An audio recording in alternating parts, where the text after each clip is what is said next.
வணக்கம் and welcome to தன்யாஸ் designers. இன்றைக்கி ஒரு ப்ளவுஸுடைய ஹேண்ட் எப்படி டிசைன் பண்ணுறதுன்றதை பார்ப்போம். இதுக்கு வந்து நார்மலான நீடில் எடுத்திருக்கேன். இதில் வந்து நார்மல் த்ரெட்டை கோர்த்துட்டு இந்த லீஃப் ஃபில்லிங் வந்து எப்படி நார்மல் நீடில் பண்ணுறதுன்றதை பார்த்துட்டு அதுக்கப்புறம் நம்ம ஆரி நீடிலையும் சேம் டிசைனை எப்படி பண்ணுறதுன்றதை பார்ப்போம். உங்களுக்கு வந்து எது ஈஸியாக இருக்கோ நீங்கள் அந்த நீடில் யூஸ் பண்ணி உங்கள் ப்ளவுஸ் வந்து நீங்கள் டிசைன் பண்ணிக்கலாம். ஆரி நீடில் தான் யூஸ் பண்ணணும், இல்லை நார்மல் நீடில் தான் யூஸ் பண்ணணும் அப்படின்லாம் எதுவும் கிடையாது. எது வந்து உங்களுக்கு கம்ஃபர்டபுளாக இருக்கோ, கன்வீனியண்ட்டாக இருக்கோ அந்த நீடில் யூஸ் பண்ணி நீங்கள் சேம் ஃபினிஷிங் வந்து ரெண்டுலேயும் கொண்டு வர முடியும். ஆரி நீடில் யூஸ் பண்ணும்போது கொஞ்சம் ஃபினிஷிங் நீட்டாக குயிக்காகவே வந்துடும். நமக்கு ப்ராக்டிஸ் பண்ணும்போது ஷார்ட் டைம்லேயே வந்துடும். பட் நார்மல் நீடில் யூஸ் பண்ணி ஃபினிஷிங் நீட்டாக கொண்டு வரதுக்கு கொஞ்சம் டைம் ஆகும். நிறைய டைம் எடுத்துக்கும். நிறைய ப்ராக்டிஸ் பண்ணி நிறைய போட்டால் தான் நமக்கு வந்து நார்மல் நீடில் யூஸ் பண்ணும்போது என்ன மாதிரி ப்ராக்டிஸ் யூஸ் பண்ணால் ஃபினிஷிங் நீட்டாக கொடுக்க முடியுன்றது நம்ம போட தான் தெரியும். ஸோ ரெண்டு நீடில்ஸுமே யூஸ் பண்ணலாம். ரெண்டு நீடிலையும் யூஸ் பண்ணி மேக்ஸிமம் ஆஃப் ஒர்க்கை வந்து நம்ம எம்ப்ராய்டரி ஒர்க் எல்லாமே டிசைன் பண்ணலாம். நார்மல் நீடில் வச்சு ஆரி நீடில் என்னெல்லாம் ஒர்க் பண்ணுறோமோ அது எல்லாமே பண்ணலாம். பட் வந்து ஃபினிஷிங் அண்ட் டைம் கன்சப்ஷன், அதாவது டைம் வந்து எவ்வளோ எடுத்துக்குது அப்படிங்கிறது வந்து டிஃபர் ஆகும் ரெண்டுக்குமே. சில ஸ்டிச்சஸ் வந்து நமக்கு ஆரி நீடில் போட்டால் ஸ்பீடாக முடிச்சிடலாம், சில ஸ்டிச்சஸை வந்து நார்மல் நீடில் போட்டால் ஸ்பீடாக முடிக்கலாம். ஸோ ஆரி நீடில் போடுறோமா நார்மல் நீடில் போடுறோமா அப்படின்றது விஷயம் இல்லை. எந்தளவுக்கு நம்ம ஒர்க்கை வந்து நீட்டாக ஃபினிஷிங் நீட்டாகவும் அதே நேரத்தில் கஸ்டமருக்கு கொடுக்கும்போது எந்த அளவுக்கு நீட்டாக கொடுக்குறோம் அப்படின்றது முக்கியம். நமக்கு எவ்வளோ டைம் சீக்கிரமாக ஒரு ஒர்க்கை முடித்து கொடுக்குறோம் அப்படின்றது நமக்கு முக்கியம். கஸ்டமருக்கு வந்து ஃபினிஷிங் நீட்டாக இருக்கணும். ஸோ நமக்கு வந்து அதே நேரத்தில் ஃபினிஷிங் நீட்டாக இருக்கணும். அவங்களுக்கு எந்த ட்ராபேக்கும் வந்துடக்கூடாது. நம்ம ஸ்டிச் பண்ணி கொடுக்கறதுக்கு அப்புறம் சீக்கிரம் அந்த பீட்ஸ் எல்லாம் கலண்டுறது அந்த மாதிரி விஷயங்கள்லாம் எதுவும் இருக்கக்கூடாது. நல்லா வந்து ஸ்டாண்டர்டாக இருக்கிற மாதிரி நம்ம ஒர்க் பண்ணி கொடுக்கணும். நமக்கு வந்து ஒரு ஒர்க் பண்ணுறோம் அப்படின்னா டைம் கன்சப்ஷன் வந்து ஒரு ப்ளவுஸை வந்து 1 month உட்காந்து நம்ம வந்து டிசைன் பண்ணிகிட்ருக்கக்கூடாது. 1 weekல டிசைன் பண்ணி முடிச்சிடணும். ஸோ அப்போ தான் வந்து நமக்கு வந்து அது வந்து யூஸ்ஃபுல்லாக இருக்கும். ஸோ எந்த மெத்தட் யூஸ் பண்ணால் எப்போ டைம் வந்து நம்ம வந்து குறைச்சிக்கலாம் அப்படின்றத நம்ம நல்லா தெரிஞ்சுக்கிட்டு நம்ம பண்ணோன்னா நமக்கு ரொம்பவே யூஸ்ஃபுல்லாக இருக்கும். ஈஸியாகவும் வேலையை முடிச்சிடலாம். இது பார்த்திங்கன்னா நார்மல் நீடில் பண்ணதே தான் சேம். இப்போ ஆரி நீடில் யூஸ் பண்ணி பண்ணுறேன். இந்த மெத்தடுக்கு நம்ம நார்மலாக எப்பயும் போல் த்ரெட்டில் இந்த ஃபில்லிங் பண்ணுவோம், த்ரெட் ஃபில்லிங். அதில் த்ரெட்டுக்கு பதிலாக பீடை வந்து இன்சர்ட் பண்ணிடுறோம், அவ்வளோதான்.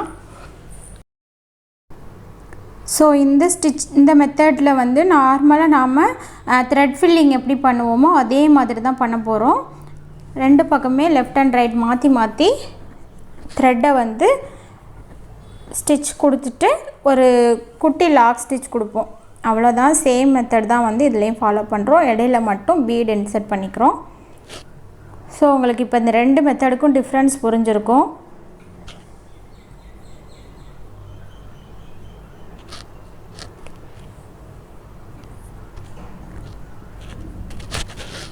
உங்களுக்கு ஆரி நீடில் ஈஸியாக இருந்துச்சுன்னா ஆரி நீடில் யூஸ் பண்ணி பண்ணுங்கள். அப்படி இல்லைன்னா normal thread and needle use பண்ணியே நம்ம நல்ல கிராண்டான ஹெவியான ஒர்க்கு பண்ண முடியும். உங்களுக்கு தேவையானது வந்து இன்ட்ரெஸ்ட் தான். இன்ட்ரெஸ்ட் இருந்தால் நீங்கள் எப்படி வேணாலும் டிசைன் பண்ணிக்கலாம். ஸோ இதே மாதிரி நம்ம எல்லா லீஃபையும் ஃபில் பண்ணி முடிச்சிடலாம். நாட் போடும்போது எக்ஸ்ட்ரா அந்த மாதிரி ஒரு நாட் போட்டுக்கிட்டிங்கன்னா கலண்டு நமக்கு வராது. ஸோ அதுக்காக இது வந்து ஃபுல்லாக ஓரளவுக்கு இந்த மேங்கோ வந்து பேப்பரில் கட் பண்ணி தான் நான் அது ட்ரா பண்ணேன். ஆக்சுவலி அது வீடியோ எடுத்தேன், அது வந்து டெலீட் ஆகிடுச்சு மெமரி ப்ராப்ளம்னால.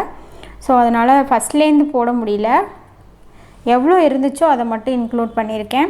இது பார்த்திங்கன்னா சென்டரில் வந்து இந்த திலகம் ஷேப்பில் பீடு கொடுத்துருக்கேன். பீட் லைனை சுற்றிலுமே இப்போ அவுட்டர் அந்த பீட் லைன் வரைக்கும் ஃபுல்லாக செயின் ஸ்டிச்சில் ஃபில் பண்ண போகிறோம். மேட் ஃபில்லிங் கிடையாது, நார்மலாக சும்மா செயின் ஸ்டிச் அப்படியே போட போகிறோம். செயின் ஸ்டிச்சே வந்து மேட் ஃபில்லிங் பண்ணும்போது கொஞ்சம் லென்த்தாக போட்டு எவ்வளோ டிஸ்டன்ஸ்க்கு அந்த செயின் ஃபஸ்ட்டு கொடுத்தோமோ அதே டிஸ்டன்ஸே மெயின்டைன் பண்ணும்போது நமக்கு மேட் ஃபில்லிங் எஃபெக்ட் வரும். இது வந்து நார்மலாக ரேண்டமாக அப்படியே செயின் ஸ்டிச் கொடுத்து ஃபில் பண்ண போகிறேன்.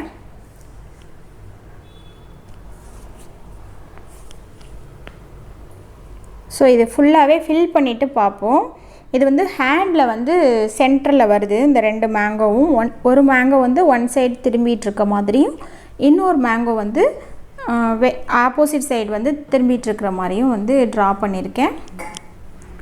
வேணும்னா இந்த ட்ராயிங் வந்து எப்படி பண்ணுறதுன்றது நான் இனி வரும் வீடியோவில் இன்க்ளூட் பண்ண முடிஞ்சால், வேறு ஏதாவது ப்ளவுஸில் இந்த சேம் டிசைன் பண்ணேன்னா உங்களுக்கு இன்க்ளூட் பண்ணுறேன். மேங்கோ மட்டும் கையில் ட்ரா பண்ணி கட் பண்ணி எடுத்துகிட்டு, சார்ட் பேப்பரில் கட் பண்ணி எடுத்துகிட்டு இதில் வந்து ட்ரா பண்ணிவிட்டு, மற்றது எல்லாமே சும்மா அப்படியே கையிலே ட்ரா பண்ணியாச்சு.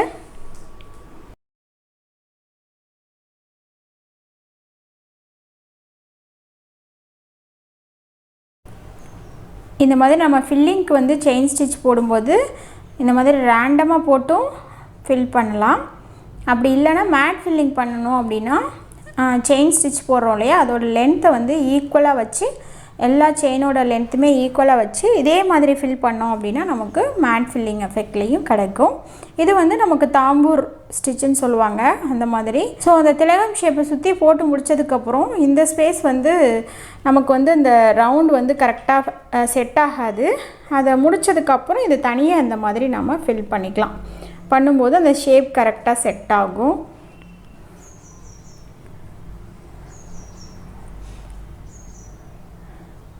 கிளாத் தெரியாமல் நல்லா நெருக்கமாக போட்டோன்னா இது வந்து ரொம்ப அழகாக இருக்கும் நமக்கு இந்த ஃபில்லிங். பட் டைம் நிறைய எடுக்கும். நம்ம பட்டன் ஹோல் ஸ்டிச் போட்டோம் அப்படின்னா இந்த மாதிரி கொஞ்சம் ஸ்பேஸ் அதிகமாக இருக்கிற இமேஜுக்கெலாம் வந்து நம்ம பட்டன் ஹோல் ஸ்டிச் போட்டு ஃபில் பண்ணும்போது என்ன ஆகும்னா, நம்ம ஃப்ரேமில் இருக்கிற வரையும் போட்டதை வந்து பார்க்கும்போது ரொம்ப அழகாக இருக்கும். நமக்கு நல்லா லென்த்தாக த்ரெட்டு போயிட்டு வந்துட்டு. பட் ஆனால் என்ன ஆகும்னா, ஃப்ரேமை விட்டு கலட்டினதுக்கப்புறம் லூஸ் ஆயிரும் த்ரெட் வந்து. பட்டன் ஹோல் ஸ்டிச் போட்டு ஃபில் பண்ணும்போது த்ரெட் வந்து லூஸ் ஆயிரும் அந்த டிசைனில். ஸோ நமக்கு போட்டிருக்கும் போதே ஏதாவது ஒரு சின்ன பின் ஏதாவது ஒரு ஸ்பேஸில் வந்து உரசும் போது வந்து நூல் வந்து பிரிஞ்சிட்டு வர சான்ஸ் இருக்குது. ஸோ இந்த சின்ன ஸ்பேஸாக இருந்துச்சுன்னா பட்டன் ஹோல் ஸ்டிச் போட்டு ஃபில் பண்ணலாம். இந்த மாதிரி பெரிய ஸ்பேஸாக இருக்கும்போது செயின் ஸ்டிச்லேயே ஃபில் பண்ணிக்கிறது. த்ரெட் ஃபில்லிங் தான் பண்ணணும் அப்படின்னா செயின் ஸ்டிச்சில் ஃபில் பண்ணிட்டோம்னா நமக்கு வந்து சேஃபாக இருந்துக்கும், எதுலேயும் வந்து மாட்டி இழுக்காது. ஸோ அது ஒரு டிப்ஸு தான். சேம் இதே டிசைனே நம்ம பட்டன் ஹோல் ஸ்டிச்சை போட்டு ஒரு இது வந்து ஒரு 15 மினிட்ஸ் ஆகுது அப்படின்னா அது ஒரு 5 மினிட்ஸ்லேயே முடிச்சிடலாம். பட் அவங்க போடும்போது நமக்கு வந்து த்ரெட்டு பிரிஞ்சிட்டு வந்துச்சுன்னா நல்லா இருக்காது இல்லையா. ஸோ அதனால் அந்த மாதிரி இருக்கும்போது நம்ம பார்த்து அதுக்கு தகுந்த மாதிரி டிசைன் பண்ணிக்கணும். இப்போ இதுக்கு சென்டரில் வந்துட்டு சம்கி வச்சு, சேம் பிங்க் கலர் சம்கியே வந்து வச்சுட்டு லாங் ஃப்ரெஞ்ச் நாட் போட்டு ஃபில் பண்ணி முடிச்சிட்டேன். ஃபுல் டிசைனுமே முடிஞ்சிருச்சு. இதில் சுகர் பீட் வந்து 2 type of sugar beet use பண்ணியிருக்கேன். இந்த அவுட்லைன் கொடுத்துருக்கேன் பார்த்தீங்களா லீஃப்கெல்லாம், அதெல்லாம் வந்து ஆன்டிக் கலர், கொஞ்சம் பிளாக் கலந்த மாதிரி இருக்கும். ஸோ மற்ற இடத்துலலாம் அந்த கொடி மாதிரி மேலே போயிருக்கிறது, அப்புறம் சின்ன சின்ன புட்டாஸ் இதிலலாம் வந்து கோல்டு கலர் மிக்ஸ் பண்ணி யூஸ் பண்ணியிருக்கேன். ஸோ பார்டர்லேயும் வந்து கோல்டு கலர் யூஸ் பண்ணியிருக்கேன். ஸோ கோல்டு இந்த ஆன்டிக் கலர் ரெண்டுமே கலந்து வந்து வேறு ஒரு எஃபெக்டில் நல்லா இருந்தது இந்த டிசைன். இது வந்து ஹேண்டில் வந்து 2 பக்கமும் வந்துடும். இதோட பேக் நெக் டிசைன் பண்ணுறது நெக்ஸ்ட் வீடியோவில் பார்ப்போம். இந்த வீடியோ வந்து உங்களுக்கு யூஸ்ஃபுல்லாக இருந்திருக்கும். இந்த சேனலில் நீங்கள் வீடியோஸ் செக் பண்ணி பார்த்தீங்கன்னா, புதுசாக பார்க்குறீங்க அப்படின்னா செக் பண்ணி பாருங்கள். நிறைய டிசைனிங் வீடியோஸ் போட்டிருக்கேன். எல்லாமே வந்து சிம்பிளாகவும் அதே நேரத்தில் வந்து நீட்டாகவும் டிசைன் பண்ணுற மாதிரி நிறைய டிசைன்ஸ் இருக்கும். ஸோ நீங்களும் ட்ரை பண்ணி பாருங்கள். எல்லா வீடியோஸையும் செக் பண்ணிங்கனாவே உங்களுக்கு ஓரளவுக்கு ஐடியா கிடைக்கும். தனித்தனியாக ஸ்டிச்சஸ் நிறைய போடுறத விட இந்த மாதிரி ஸ்டிச்சஸை வந்து எப்படி அப்ளை பண்ணி நாம் அதை வந்து டிசைனில் கொண்டு வரது அப்படின்றதுல தான் வந்து என்னோடய வீடியோஸ் ஃபுல்லாகவே வந்து கான்சென்ட்ரேட் பண்ணியிருப்பேன். ஸோ நீங்கள் பார்த்தீங்கன்னாவே தெரியும், உங்களுக்கும் யூஸ்ஃபுல்லாக இருக்கும். உங்களுடைய ப்ளவுஸை வந்து நீங்களே டிசைன் பண்ணிக்கலாம். ஸோ மறக்காமல் எல்லா வீடியோஸையுமே வந்து செக் பண்ணி பாருங்கள்.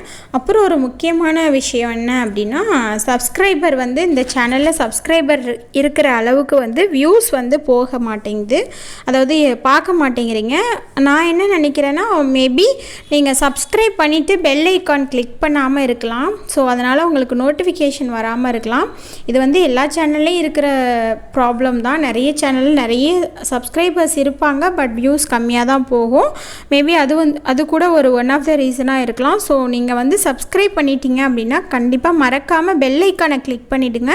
அப்போ தான் நான் போடுற வீடியோஸ் எல்லாமே உங்களுக்கு நோட்டிஃபிகேஷனில் கிடைக்கும். தேங்க்ஸ் ஃபார் வாட்சிங். தேங்க்யூ.